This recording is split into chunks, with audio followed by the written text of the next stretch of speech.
My name's Ed Piscor. I'm Jim Rugg. And we are building up to the Batman Spawn crossover with Frank Miller's collaboration with Todd McFarlane on Spawn number 11. But Jimmy, what do you have ahead of time? I have patreon.com/Jim Rugg, where I post lots of my process and original art and comics. And I'm currently doing a page-by-page comparison of Street Angel's Dog and Street Angel Lost Dog. These are two of the same story, but completely redone. Street Angel's Dog, the Image Comics Free Comic Book Day issue in 2018. It was the last Street Angel comic I did for Image Comics at the time. Lost Dog was the first one. And so it's about 3 years and 200 pages between these two versions. And I'm just going through and talking about the differences and sharing sketches, scripts, all the process of making these two comics. And that's patreon.com/Jim Rugg. Red Room issue 1 and 2 are available for pre-order right now as of this recording. Thousands of people have reserved their copies through the Fantagraphics website, but stores can now order issue number 1. It's going to start coming out in May on a monthly basis. And if you hit my link tree in the description below this video, you're going to be able to put in your reservation as well if you wish. Patreon.com/Ed Piscor is where I'm serializing the stories ahead of time. The first two comics are available to read at this very moment through the Patreon, and I put new strips up every Tuesday. That's patreon.com/Ed Piscor. So Jimmy, let's dig in, man. We have Spawn issue 11, written by Frank Miller. Todd McFarlane was getting so much criticism about his lack of writing skills, and he was a baller at the time. Not like he's not a baller now with a $300 million net worth, but he was able to commission the best writers, most noteworthy writers at the time from comics, to write issues of Spawn, starting with issue 8 with Alan Moore, 9 Neil Gaiman. We did a video about that one. 10 Dave Sim, and 11 is Frank Miller.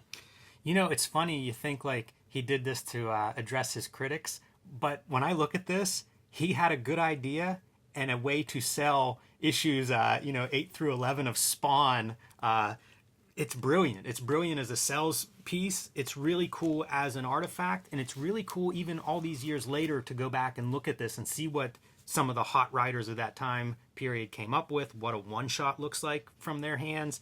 I dig this whole thing, and I think it's an example of McFarlane's entrepreneurialism of like, yeah, I'll do writers' months. It's genius. Yeah. He certainly, I saw plenty of headlines and articles and things about this at the time. As a promotional mechanism, it worked great. Yeah, I feel like Todd is really burning that candle at both ends at this time, starting to have the toy company and all that. So the ink treatment, like even with this cover, you take a look at it, it looks like it's all like micron pen. It doesn't even look like dip pen. It's that one dead line weight for most of the stuff.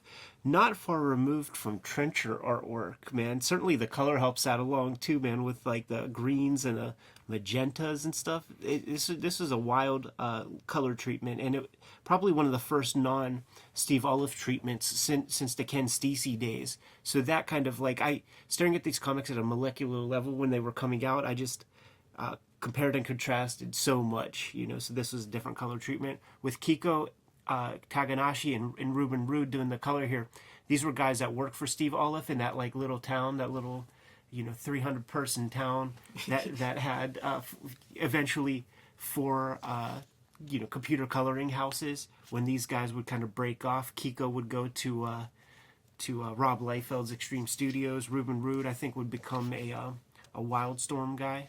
Do you think that sky is all the choice of the colorist? I'm not too sure, but I will say that if I had to guess between Kiko and Rude who did it, I would say Ruben Rude, because whenever I see his name on color duties, there's a lot of these color hold choices that are made more than Steve Olive or Kiko. In my mind, this is it's the first year of Spawn that I think is really McFarlane hitting on all cylinders and really into the book. And then I think maybe he does get spread too thin, after that they don't stand out to me as much. But this is also available in the Vault Edition Volume 2, so you can see the original art of this. You can see all those fine lines that may or may not be micron pens, but it's still pretty strong in my mind as fun McFarlane to look at. Yeah, for sure. Dedicated to Gil Kane. I love that he still does that, having the dedications in the beginnings of the issues. That's really cool to me. And I want to point out that it's June 1993 and issue 11. Issue 1 of Spawn was May 1992, so 13 months and 11 issues. This may have shipped a couple months late, I don't know that for sure, but at least conceptually, that's pretty good. 11 issues of an Image series in the first 13 months. Heads and shoulders above anybody else, and maybe if you added everyone else's output together, this might be more than that. That first year was a little rocky, but McFarlane really was putting out books at a time when his peers at Image were not able to keep up that kind of schedule. Story begins. You ready? Bad coloring on page 1. Notice how, like, this dude's dark, the hands are dark, the jacket's dark. Dark and dark is the same plane, everybody. So, not ideal. When you see that happen, and I'm going to chalk it up to a Ruben Rude job. This mostly looks like it's not Steve Olive. That looks like a Steve Olive face right there. That looks like Frank Miller right there. No, it does. Yeah. And his dreams are about bats. I think that's Frank Miller. Oh, yeah, right. I see that. He's talking about the previous issues. You know, Demons. That's the Alan Moore. New Age Girls. Really Mean Angels. That's the Neil Gaiman. Talking Aardvarks. That is the Dave Sim, of course. Yes, but he's back in the alley, Jimmy. I wonder if Frank Miller wears those cowboy boots. I was wondering that too. I wonder if Miller even intentionally wrote himself in with that little kind of inside joke. It's got the LA Kings hat. I think he was probably in LA at the time. And once again, man, there's never a dull moment in the alleys in Spawn universe. So, some gang chick is getting killed. Look at that ominous shadow of this figure who's going to be coming in, who we will never forget. His name is Boomer. And you look at this figure, that looks like a toy waiting to happen. And after, you know, the Angela issue, Overkill, all that stuff, that seems to be a prime focus of Todd McFarlane's design acumen when it comes to introducing new characters. Every couple of issues, the anti-Spawn will be showing up eventually. You have to, right? Like, yeah. Your toy company's doing really well.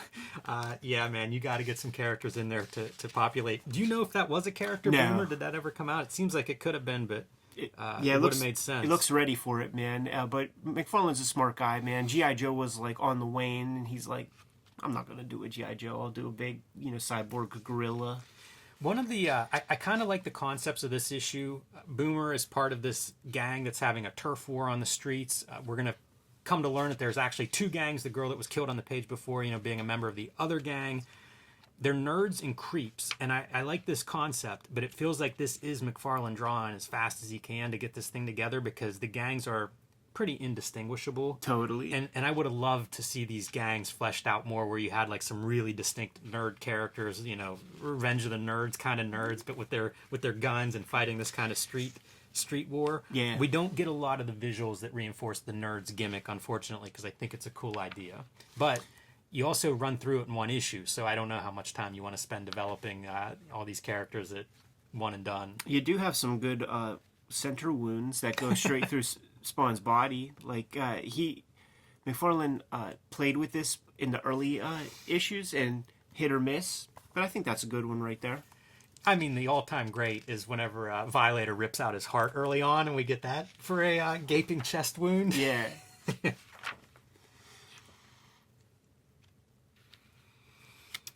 He uses his powers more than he does in most other issues, man. So he's got to stitch himself back up, and you got to get your pinups in there, Jimmy. Yeah, I always liked that image. That one stuck with me. Pretty cool, and a kind of a different lighting for McFarlane. You know, you don't see too many of his figures that look that way, and maybe working with that new a new colorist on there to give him something to play with. You're going to comment on that there? Full Moon Zine. Let's see that rival gang.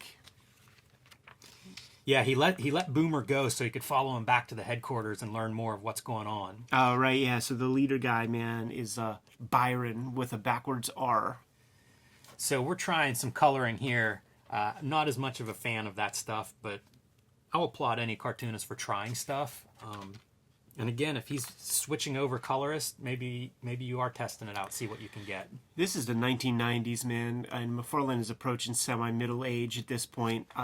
For your gang leaders, man, this like big cod piece and these outfits, man, doesn't.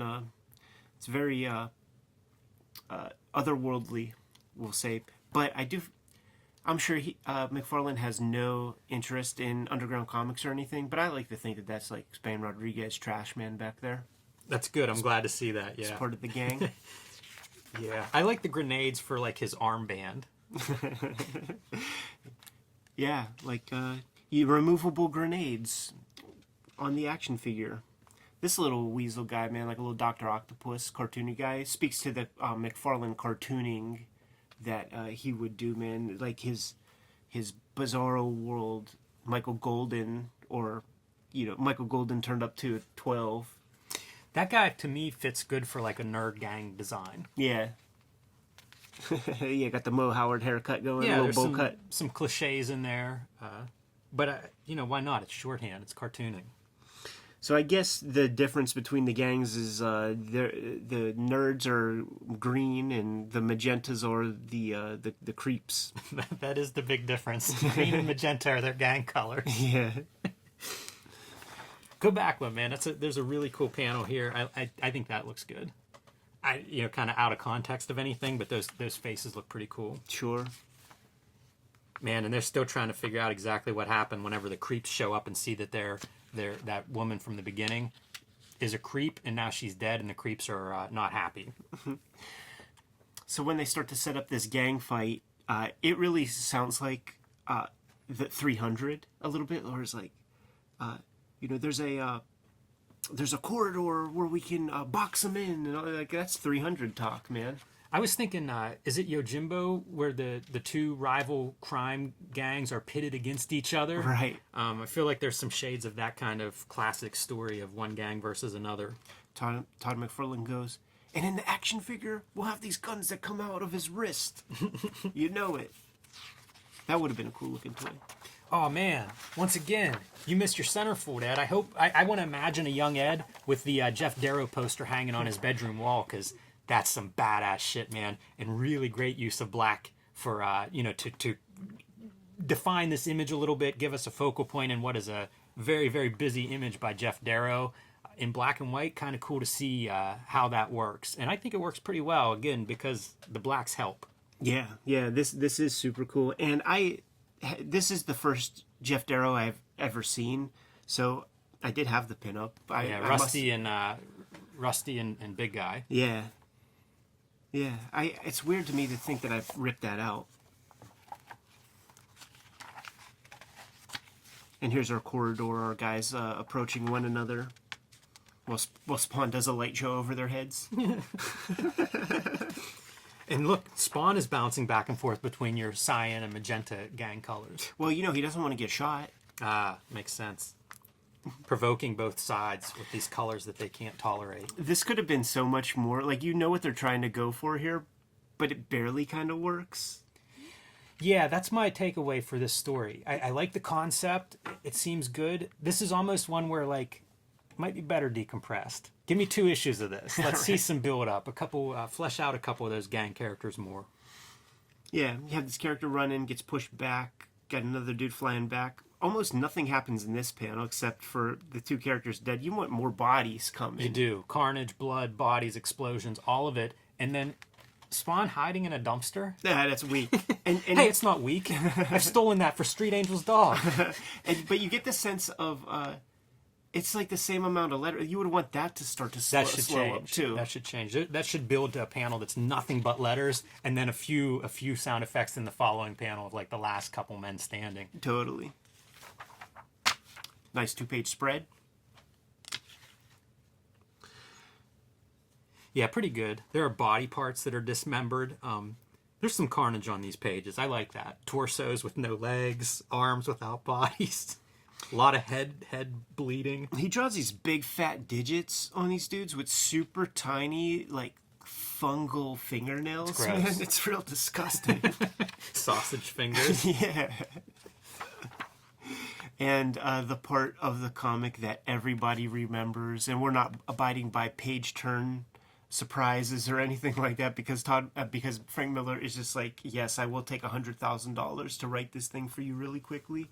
The alien sequence where Spawn dematerializes, disappears for a couple of panels to erupt from Byron's chest, man, and pop out of his body right there. I wonder if we could have just gone like 20% darker and made the whole thing black. Like, what's going on there? The best part of this is a hand busting out of a silhouette, and you're going to make the background dark to kind of blur up that silhouette a little bit? Come on. Well, let's go further, man. They slipped the whole black line. I looked at your copy. I have a copy here that I'm going through simultaneously. Same kind of misprinting error.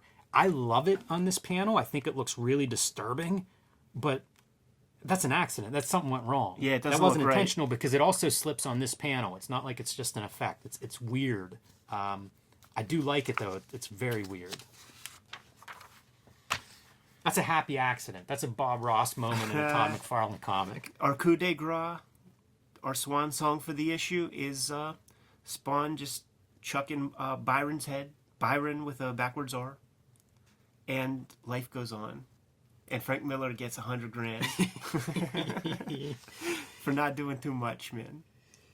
Yeah, it's like I said, I think it's fun seeing these writers. What can they do with one issue? Yeah, for sure. So it's kind of neat as an exercise, and we'll keep looking at them. You know, we've looked at the Neil Gaiman issue, so we'll keep going through them to kind of like look at it from that angle. But not bad. I liked it okay as a kid. I kind of feel the same way about it now. I think there's some good ideas, but maybe it's not as good as it could be. Sure, yeah. And then the image fan art. This section would have run with these same images, would show up in a couple other comics. I think I remember seeing it in Savage Dragon before the singular fan arts start coming in, I guess. Yeah, this was something that I had kind of forgotten about because I went 20 years without looking at these image comics. Yeah, of course. And whenever we started going back through them again, seeing all this fan art really brought back the memories, and I think it's brilliant. Totally. Like, they really were nurturing, you know, a new generation of fans and aspiring artists to do this. And it's what we saw in Wizard magazine, but I think really smart. Look at this shit, man. Early slabs. We were all shitting on this so much then. Now, only... Some of us still are. Yeah.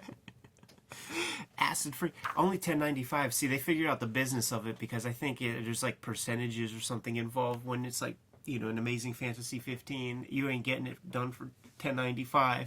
Ain't happening. These are always the smart people that are making the ancillary products. Like, probably some of the most successful people in the comics industry are the ones that are making the Mylar bags, the lucite cases. Yeah, man. All you got to do is sell people that that's a good investment, man. They'll buy into that shit. It happens every other generation, it seems, man. Anyhow,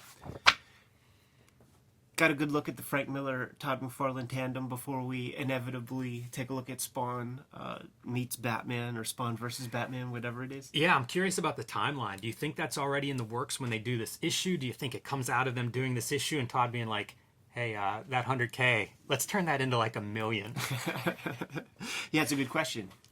Well, we'll dig into that in some further episode. Ed. Lots of mysteries to unpack with these early Image comics. Frank Miller, are you out there, man? Maybe a shoot interview, perhaps? That could answer some questions, too. I think so, man. Kayfabers, like, follow, subscribe to the YouTube channel. Hit the bell. We'll notify you when new vids are available. Jimmy, what you got? Patreon.com/JimRugg, where you can see lots of my comics making process, original art, all that good stuff. And right now, page-by-page comparison of 2 comics that I drew based on the same story. Patreon.com/JimRugg. Red Room comics are available for pre-order at this very moment. You could order the first 2 issues right now from the Fantagraphics website. Links in the link tree below in the description of this video. The first issue can be ordered through shops at this moment right now as well. So if you have a good shop that you support, by all means, get them on the hook, man, to get some copies in stock. Patreon.com/EdPiscore is where I'm serializing these strips ahead of time. The first 2 issues are there, available right now. $3 will get you the archive, and I put new strips every Tuesday. You can subscribe to the Cartoonist Kayfabe e-newsletter at the links below this video to keep up with everything we are doing. You can find Cartoonist Kayfabe t-shirts and merchandise at the links below this video. Jimmy, give him one more set of marching orders, man. We're going to be on our way, dude. Read more comics.